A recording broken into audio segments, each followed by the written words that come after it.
کتنے لوگ ہم سے ملتے، مولانا میری اولاد میرا کہنا نہیں مانتی، مولانا میری اولاد میرا کہنا نہیں مانتی، کچھ ایسی تقریر کرنا کہ اولاد کو کچھ اثر ہو۔ حضرت عمر فاروق کے پاس ایک شخص آتا ہے، حضرت عمر فاروق کے پاس ایک صحابی آتے ہیں اور کہتے ہیں کہ امیر المومنین میرا بیٹا دن پہ دن نالائق ہوتا جا رہا ہے، دن پہ دن میرا بیٹا نافرمان ہوتا جا رہا ہے، اس کو آپ بلائیے اور اس کو سمجھائیے۔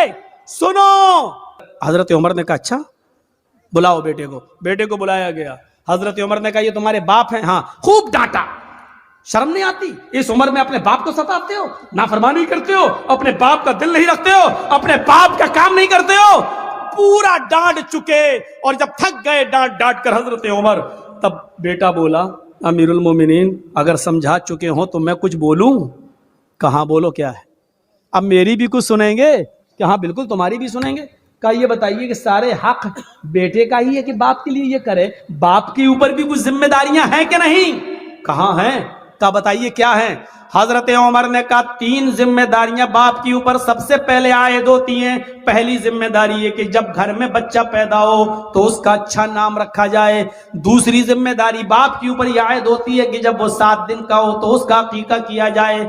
تیسری ذمہ داری باپ کے اوپر یہ عائد ہوتی ہے کہ جب اس کا بیٹا بالغ ہو جائے تو اس کی دیندار اور شریف گھرانے میں اس کا نکاح کر دیا جائے۔ یہ 3 ذمہ داری باپ کے اوپر بھی عائد ہوتی ہے۔ اب لڑکے نے کہا امیر المومنین ذرا میرے باپ سے پوچھو ان 3 کاموں میں سے کیا کام کیا میرے ساتھ؟ اچھا پوچھو اس نے جب میں پیدا ہوا تو نام کیا رکھا؟ حضرت عمر نے کہا کیا نام ہے؟ اس نے عربی میں ایک جملہ بولا جس کا اردو میں ترجمہ ہوتا کھٹمل۔ کیا نام ہے تمہارا؟ کہا کھٹمل۔ کہ یہ نام رکھا ہے میرے باپ نے۔ 7ویں دن کا ہوا، پوچھو عقیقہ کیا؟ نہیں کیا۔ اور جب بالغ ہوا تو میری شادی بھی کر دی، پوچھو دیندار لڑکی سے کی؟ کہا کیسی لڑکی سے کی؟ کہا ڈائن سے کر دی، وہ ہمیں اس کے خدمت ہی نہیں کرنے دیتی ہے، وہ کہتی ہے ہٹ نہیں تیرا باپ نے چل، وہ ہمیں سمجھنے ہی نہیں دیتی۔ جب میرے باپ نے ہی میرے حقوق ادا نہیں کیے تو مجھ سے کیا امید رکھی جا رہی ہے؟ اب حضرت عمر نے باپ کو ڈانٹا۔ دونوں طرف ہیں اسلام کے معاملات، لیکن ماں باپ کو ایک درجہ حاصل ہے۔ آن لائن پڑھائی کے بہانے آپ کی بیٹیاں موبائل استعمال کر کے واٹس ایپ اور فیس بک یوز کر رہی ہیں، اور آپ یہ امید رکھتے ہیں کہ ہماری بیٹیاں با پردہ اور با حیا ہو جائیں گی، نقاب لگائیں گی، خوشبو سے پاک صاف رہ کر بازار میں یا اپنے میکے یا کہیں اور جائیں گی۔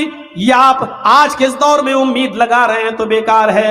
اگر آپ نے اپنی بیٹی کو اینڈرائیڈ موبائل دے رکھا ہے، فیس بک اور میسنجر اور واٹس ایپ اگر وہ چلا رہی ہیں تو یاد رکھیے گا آپ اپنی بیٹی پر بھروسے کے لائق نہیں ہیں۔ آپ کی نظر میں آپ کی بیٹی کتنی پاک صاف ہو، لیکن آپ کو اپنی بیٹی پر بھروسہ نہیں کرنا چاہیے، اعتماد نہیں کرنا چاہیے، اس لیے کہ واٹس ایپ اور میسنجر اور فیس بک چلانے والی لڑکی کا اعتبار نہیں کیا جا سکتا ہے آج کے اس دور میں۔ جب حضرت عائشہ صدیقہ کے اوپر تہمت لگ سکتی ہے، حضرت عائشہ صدیقہ الزام سے اپنے آپ کو نہیں بچا سکتی ہیں، تو ہماری بیٹیاں ان سے زیادہ پاک دامن تو نہیں ہیں، ہماری بچیاں ان سے زیادہ نیک تو نہیں ہیں۔ جب منافقوں نے، جھوٹوں نے، جب کجروؤں نے اور دل کے گندے لوگوں نے اما عائشہ کو نہیں چھوڑا تو ہماری بیٹیوں کو کیسے چھوڑیں گے؟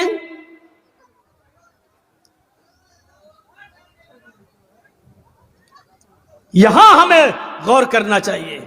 حضرت زکریا علیہ السلام کو دیکھو، مریم علیہ السلام کو دیکھو، سورہ مریم پڑھیے۔ وہ محراب میں مسجد کے اندر ہے اور حضرت مریم کے پاس بے موسم پھل آ جاتا ہے۔ بے موسم پھل، آم کا موسم نہیں آم آیا، لیچی کا موسم نہیں لیچی آیا۔ زکریا جب مسجد میں داخل ہوتے ہیں، محراب کے اندر گھستے ہیں، دیکھتے ہیں کہ مریم جس کی میں کفالت کر رہا ہوں اس کے پاس یہ پھل موجود ہیں۔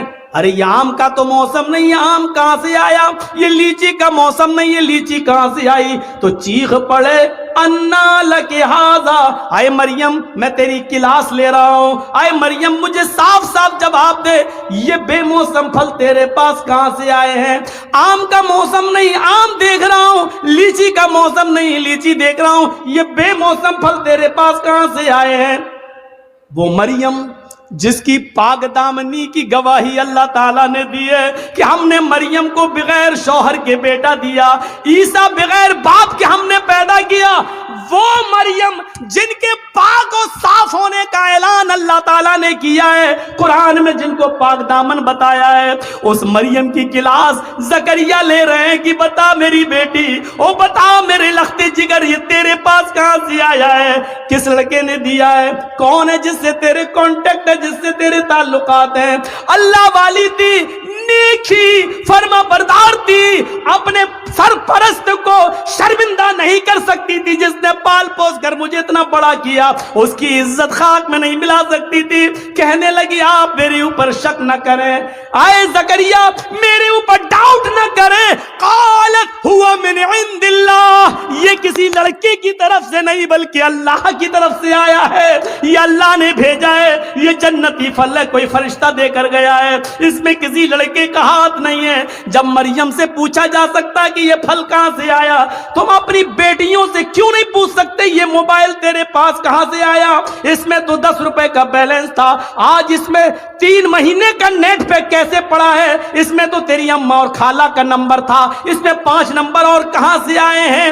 کیا آپ اپنی بیٹیوں سے یہ سوال نہیں کر سکتے ہو؟ تم اسکول تو ڈرائیور کے ساتھ گئی تھی، پھر آئی ہو کس کے ساتھ آئی ہو؟ اکیلے کیسے آئی ہو؟ تمہارا بھائی تمہیں اسکول چھوڑنے گیا تھا، پھر تم نے بھائی کا آنے کا انتظار کیوں نہیں کیا؟ اکیلے کیسے چلی آئی ہو؟ یہ گھر سے کتاب 3 لے کے گئی تھی، یہ 5 کتابیں تمہارے پاس کہاں سے آئی ہیں؟ یہ سارے سوالات کی ذمہ داری ایک باپ کی بنتی ہے جو اپنی بیٹی سے پوچھے، اپنی اولاد سے پوچھے۔ اور اگر تم ایسا نہیں کر سکتے ہو تو تیار رہو، ہماری بیٹیاں کل RSS کے گنڈوں سے نکاح کرنے کے لیے تیار ہیں، اس لیے کہ یہ پلاننگ ہو چکی ہے کہ مسلم لڑکیوں کو اسکولوں میں جگہ دو اور ہندو لڑکوں سے کہہ دیا گیا کھل کے پیار کرو، کورٹ میرج کرو، ان کو نکاح کے بندھن میں باندھو اور 2-4 بچے پیدا کر کے بچے اپنے پاس رکھ کے عورت کو در کی ٹھوکر کھانے کے لیے مجبور کر دو، اس کو نکال دو۔ اگر آپ اپنی بیٹیوں کی نگرانی نہیں کر سکتے ہو تو تیار رہو، آپ کی بیٹیاں غیر مسلموں کے ساتھ نکاح کرنے کے لیے تیار ہیں۔ 10,000 سے زیادہ ایپلیکیشنیں کورٹ میں موجود ہیں مسلم لڑکیوں کی، جس میں یہ کہا گیا ہے ہمیں اپنی مرضی سے ہندو لڑکوں کے ساتھ نکاح کرنے کے لیے تیار ہیں۔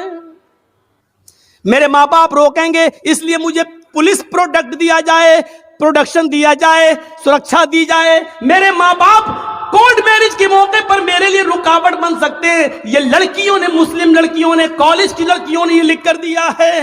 تیار رہیے، اگر آپ اپنی بیٹیوں کے موبائل نہیں چھین سکتے ہو، ان سے سوال جواب نہیں کر سکتے ہو، تو پھر یہ دن دیکھنے کے لیے تیار رہو کہ حضرت عمر فاروق نے ایک صحابی کو، ایک شخص کو دیکھا کہ وہ خانہ کعبہ کا طواف کر رہا ہے اور اس نے اپنی ماں کو اپنے کاندھے پر اٹھا رکھا ہے۔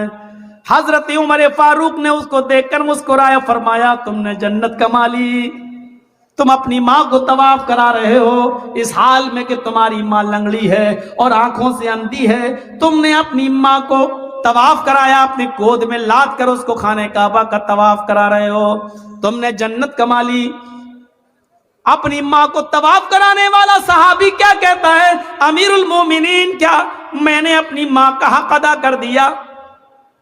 میں اپنی ماں کا پیشاب پائخانہ دھوتا ہوں کیونکہ آنکھوں سے اندھی ہے، پیروں سے لنگڑی ہے، میں اپنے ماں کا پیشاب پائخانہ صاف کرتا ہوں، اس کے کپڑے بھی دھوتا ہوں۔ میری ماں نے تب عمرہ کرنے کی غرض سے مجھ سے گزارش کی ہے تو میں نے اس کا طواف کرایا اور اپنے کاندھے پر لاد کر اس کو طواف کرا رہا ہوں، کیا میں نے اپنی ماں کا حق ادا کر دیا؟ حضرت عمر مسکرا کر کہتے ہیں اپنی ماں کے حق کی ادائیگی کی بات کرتا ہے، تیری ماں جب تجھے پیدا کر رہی تھی، تجھے جن رہی تھی، تجھے اپنے پیٹ سے باہر نکال رہی تھی، اور اس کو جنتے وقت پیدا کرتے ہوئے جو تکلیف ایک عورت کو ہوتی ہے، جب اس کو وہ تکلیف ہو رہی تھی اور اس کے منہ سے جب پہلی چیخ نکلی آہ، جب تو اپنے ماں کے پیٹ سے باہر آ رہا تھا اور درد کی وجہ سے جب تیری ماں کرائی چلائی، اس نے کتنی چیخیں ماری ہیں مجھے پتا نہیں، اس نے کتنی آوازیں دی ہیں مجھے پتا نہیں، لیکن درد کی پہلی آواز جو اس کے منہ سے نکلی، آئے میرے دوست، ابھی تو نے اپنی ماں کی اس پہلی آواز کا بھی حق ادا نہیں کیا، اس کی پوری زندگی کا تو حق کیا ادا کرے گا؟ ابھی تو نے اپنی ماں کے پیدا کرتے وقت ہونے والی تکلیف کی پہلی درد کی آواز کا بھی حق ادا نہیں کیا۔